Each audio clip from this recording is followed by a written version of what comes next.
las mujeres que construyen, las mujeres que resisten. ¡Vivan las mujeres de las comunidades rurales de Colombia!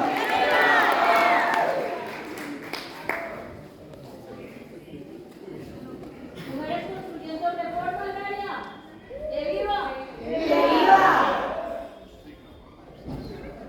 Buenas tardes, compañeras y compañeros. Nosotros tenemos la mesa de mujer y jóvenes rurales y es como presentar las ideas. La mesa de nosotros es transversal a las 3 mesas que ya participaron, así que nosotros vamos a hacer como un complemento enfocado en las mujeres y los jóvenes. Siga, compañera. Bueno, muy buenas tardes. Mi nombre es Tatiana. Soy líder comunal, mujer, joven, rural y campesina. Entonces, hemos identificado dentro de la mesa que tuvimos y de cómo palabreamos las problemáticas que encontramos realmente en nuestro territorio. Pero antes de empezar, desde mi rol como mujer y como joven, quiero decirles que si bien es cierto, muchas veces los espacios no se nos garantizan por parte del gobierno o de las administraciones, en algunos casos, pero hay otros casos que nosotras como mujeres hemos sido egoístas con nosotras mismas, y este es un llamado para que hoy tomemos conciencia del espacio tan importante que cada una de nosotras está ocupando y de cómo le podemos abrir el espacio a otra mujer, sin golpearnos y sin atacarnos, sino empujándonos todos. Y también ese espacio que muchas veces desde nuestro liderazgo hemos ocupado y que nos hemos amañado. Entonces, como nos hemos amañado ahí, no le abrimos el espacio a los jóvenes que realmente hoy también quieren trabajar. Y lo digo porque soy líder comunal desde hace 4 años. Inicié mi proceso y me costó entrar a una junta de acción comunal.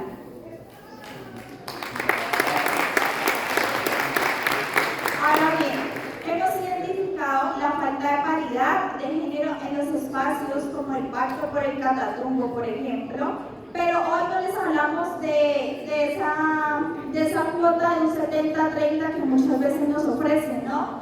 Entonces, los hombres ocupan las cifras del 70% y las mujeres para rellenar o completar los espacios son un 30%. Hoy nosotras necesitamos es un 50-50 porque ya estamos en las capacidades para ocupar estos espacios y representarnos de la misma manera que los hombres. Entonces, para ello también es muy importante que se establezca la cuota de género obligatoria en todos los espacios de participación, pero que no nos ocupen solo por llenar esos curules que necesitan, sino porque de verdad nos van a dar nuestra voz y nuestro voto en estos espacios. Continuamos entonces, porque bueno, también lo palabrábamos, que muchas veces los gobernadores indígenas limitan la participación de las mujeres por falta de autorización, movilidad y acceso a la información. Para ello proponemos que se generen garantías para la movilidad e información y sensibilización en autoridades indígenas sobre los derechos de las mujeres, que yo sé que hoy hemos avanzado a pasos agigantados, pero no nos podemos quedar ahí, tenemos que seguir luchando, construyendo y ganándonos ese espacio que no es prestado, sino que realmente lo merecemos. Representación siempre en manos de las mismas personas y no hay voces nuevas desde las comunidades, que también lo podemos alinear con el llamado que hacíamos inicialmente, ¿no? Si bien es cierto, hemos ocupado unos espacios muy importantes en nuestro territorio, es hora de darle ese paso a la juventud y decirle, oiga, aquí también hay espacio para usted, aquí todos somos bienvenidos y que la falta de experiencia no sea una excusa para no abrirle esos espacios. Las mujeres no acceden a créditos por falta de requisitos y exigencia de asociatividad. Y qué bueno que hoy esté la representación de la institucionalidad aquí, porque en estos espacios hablamos que, bueno, por ejemplo, el Banco Agrario, que fue el primero que me vino a la mente, que le garantizamos a las mujeres ese acceso crédito. Pero cuando uno va a los territorios, la realidad es completamente diferente. Y si yo no tengo un historial crediticio, si no tengo la escritura de mi lote, yo no puedo acceder a un crédito. Entonces, ¿cuáles son las garantías que la institucionalidad hoy nos está ofreciendo? Entonces, proponemos que se pueda financiar el despliegue territorial con campañas de comunicación,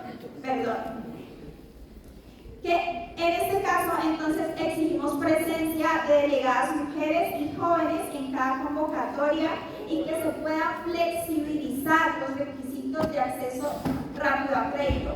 Por ejemplo, hoy conocemos que en las comunidades indígenas el contrato de propiedad del territorio es completamente diferente al que nosotros podemos tener, que es como la escritura. Ellos allá tienen sus propios contratos dentro de ese territorio. Entonces, hoy esas instituciones sí están garantizando que con ese documento ellos puedan acceder. Estigmatización de mujeres campesinas y sobrecarga por tareas del hogar. Y por ello pues se niega la capacidad para participar. Y si bien es cierto, hoy reconocemos que en nuestra sociedad ser líder no es tarea fácil, pero ser mujer y líder es mucho más complicado, porque una cosa es ocupar estos espacios, pero piensa que vaya en la casa haciéndole la comida al marido, a los trabajadores y a los hijos. Entonces, para esto es muy importante que se impulsen esos procesos de formación, reconocimiento del rol político y productivo de las mujeres rurales. Pero en estos procesos de formación no necesitamos al formador común y corriente, necesitamos al formador que conozca las necesidades de las mujeres. No nos pueden ofrecer una formación un lunes de 8 a 12 de la mañana porque la mujer tiene que trabajar, tiene que cuidar y también alimentar. Entonces necesitamos horarios flexibles y formadores que entiendan cuál es el proceso.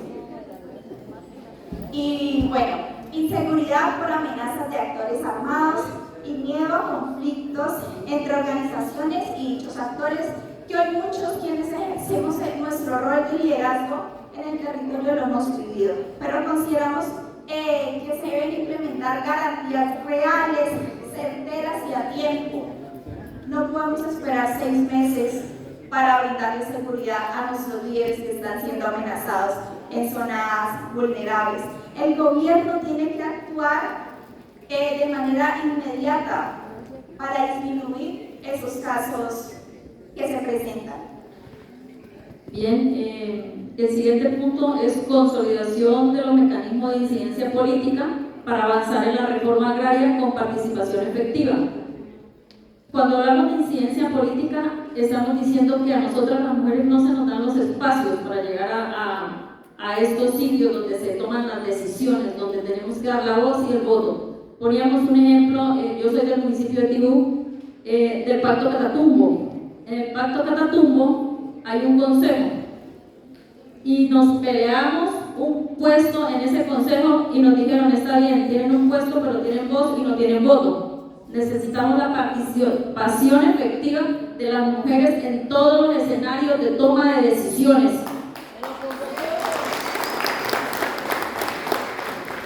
Tenemos también un problema de la paridad de género, que ya la compañera lo decía. Necesitamos ese 50-50 en todos los escenarios de participación política en donde las mujeres podamos llegar. Fragmentación del movimiento agrario impide acciones conjuntas. Decíamos que se podían fomentar procesos de articulación regional y nacional con enfoque en la unidad campesina. Hablábamos de que muchas mujeres carecemos de cualificación política porque no tenemos formación, y por eso quisimos hacer la dinámica de hacer las dos, la presentación, porque hablábamos, y esto es transversal a los demás ejes, la relevación generacional, y es que hoy hay que formar a nuestros jóvenes, hay que llevar a nuestros jóvenes a estos escenarios de participación política donde nosotros hemos llegado arañando, peleando, discutiendo, y donde nos han dado un espacio porque lo hemos peleado empleado. Entonces, para ellos, deben, durante estos 10 años que se nos vienen encima con esta reforma agraria, deben tener esa participación y tienen que tener garantizado la participación con voz y voto. Falta de seguimiento ciudadano a la implementación de la reforma. Entonces ahí hablábamos, podíamos establecer y fortalecer veedurías ciudadanas para controlar y monitorear la reforma agraria. Eso ya lo habían dicho otros compañeros. Sigan. Bueno, acá también tenemos unos puntos con respecto al acceso a crédito que me parece muy importante, y es que hay un desconocimiento generalizado sobre los mecanismos de observación en la Comisión Nacional de Crédito Agropecuario, y en donde consideramos que se deben difundir ampliamente las resoluciones y convocatorias a través de canales comunitarios con enfoque diferencial para el pueblo.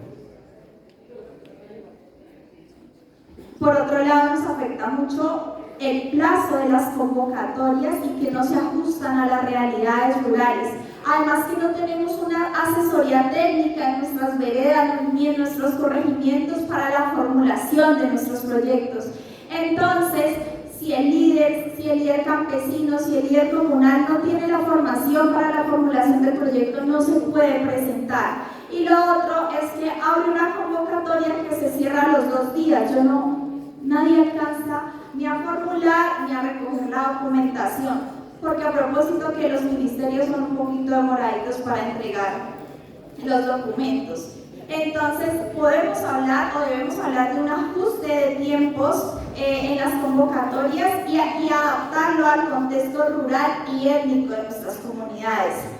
Tampoco encontramos enfoque diferencial y cultural en los mecanismos de financiamiento, que son aspectos muy importantes que se deberían tener en cuenta, y para ello proponemos incorporar enfoques de género, étnico y territorial en el diseño de líneas de crédito y apoyo financiero. Que era lo que hablábamos en la mesa, que los profesionales que realizan la formulación de estas líneas deben conocer cuál es el contexto de la realidad del territorio.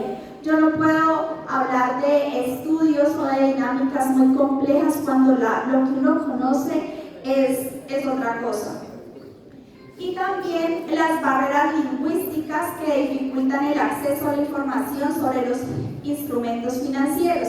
Y para nadie es un secreto que nuestro país es multicultural. Y dentro de esa multiculturalidad, pues entonces se presentan los diferentes tipos de lenguas que tienen nuestros hermanos del pueblo indígena, por ejemplo. Y para ello se considera importante traducir y adaptar materiales en lenguas indígenas y formatos accesibles. Bien, punto 4, promover espacios de diálogo intercultural, interétnicos e interterritoriales para reconocimiento, articulación y planeación. Aquí hablamos que hay espacios donde llegan siempre las mismas personas. Hay que intentar, ministerios, hay que intentar entidades, de traer nuestros jóvenes, nuestras mujeres del territorio a estos espacios, que sean de las bases, que sean desde los territorios los que participen, porque son los que conocen, los que saben cómo funciona todo allá. No se puede crear algo sin las bases, no se puede crear algo sin las mujeres y sin los jóvenes. Hablábamos de la educación para nuestros jóvenes. La educación para ellos en este momento no está respondiendo. Necesitamos este enfoque territorial, que las universidades den estas carreras con enfoque agro, para que ellos no pierdan como el arraigo al territorio, porque muchos jóvenes salen a estudiar, no pueden estudiar lo que quieren, terminan estudiando, no sé, contaduría, y ya tienen que venirse a ejercer a las ciudades, no regresan al campo, no regresan al territorio. Garantizar el respaldo institucional a los procesos de constitución de territorios indígenas y campesinos. Se debe garantizar que nuestros indígenas, cuando soliciten su ampliación de resguardo, se les garantice, pero también respetando el derecho del campesinado que se encuentre en estos espacios y en estos sectores donde habitan conjuntamente o habitamos conjuntamente campesinos e indígenas. Y el conflicto entre campesinos e indígenas por sobredisposición de solicitudes territoriales. Poníamos un ejemplo claro del Catatumbo. Nosotros en el Catatumbo tenemos la sentencia T052. Es una sentencia que hoy está por definir la ampliación del resguardo indígena Motilón Barí y la zona de reserva campesina del Catatumbo. Tenemos 83 veredas en traslape. Están siendo solicitadas por los barí y están siendo solicitadas por el campesinado recogido en Ascancar. Estamos a la puerta de una asamblea intercultural en donde llevamos unas medidas de desarrollo alternativo para estas 83 veredas y donde podamos confluir indígenas y campesinos en el mismo territorio.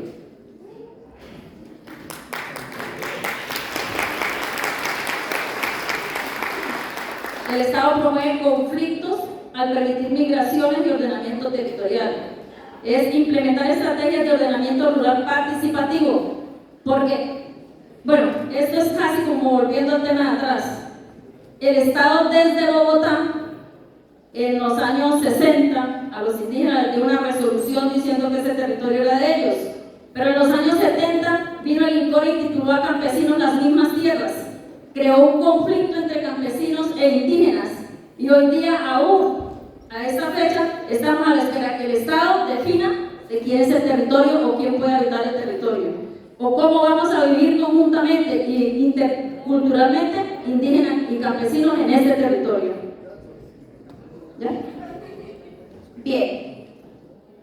Otra de las problemáticas que hemos identificado es que los planes de ordenamiento que se generan generalmente en los municipios pues no recogen como las problemáticas reales que nosotros tenemos, sino que más bien se adapta a conveniencia del gobierno de turno.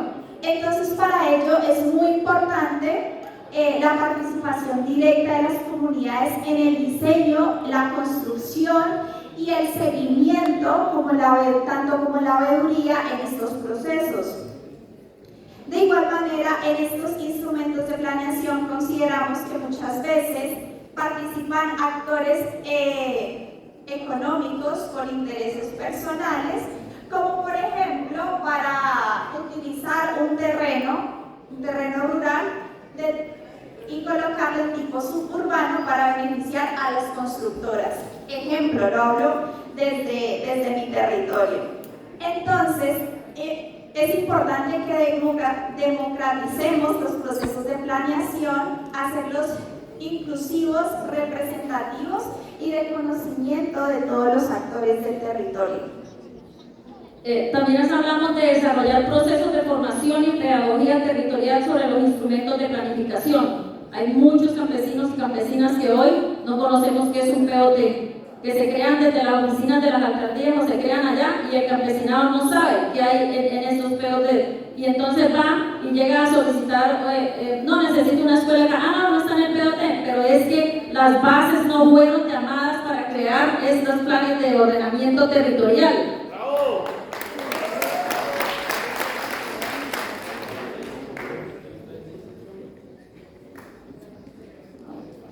Se imponen decisiones desde la gobernación o desde la alcaldía. Bueno, garantizar que las decisiones sobre el ordenamiento se tomen en asambleas comunitarias y no en los consejos municipales.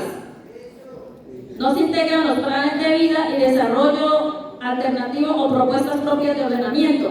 ¿Qué quiere decir? Que los planes de vida de los pueblos indígenas y los planes de desarrollo de las zonas de reserva campesina sean incluidas dentro de estos POT para que esto tenga avance y sea una realidad.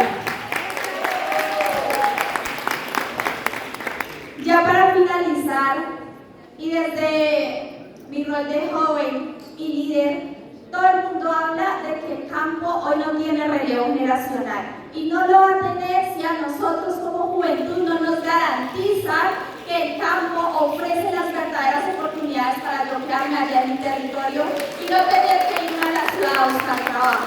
Por eso, dice ya que está aquí, que bueno, es importante que hoy el campo no necesita la misma guadaña que el campesino ya tiene, pero tampoco el campesino de a pie no le alcanza para el dron para fumigar 1 hectárea o 2 hectáreas de café. Necesitamos tecnología real en el territorio que haga más fácil las tareas, porque no nos podemos quedar trabajando tampoco con las uñas. Esto es de inversión, de tecnología, de trabajo y de unión. Las mujeres necesitamos ser parte de la reforma agraria.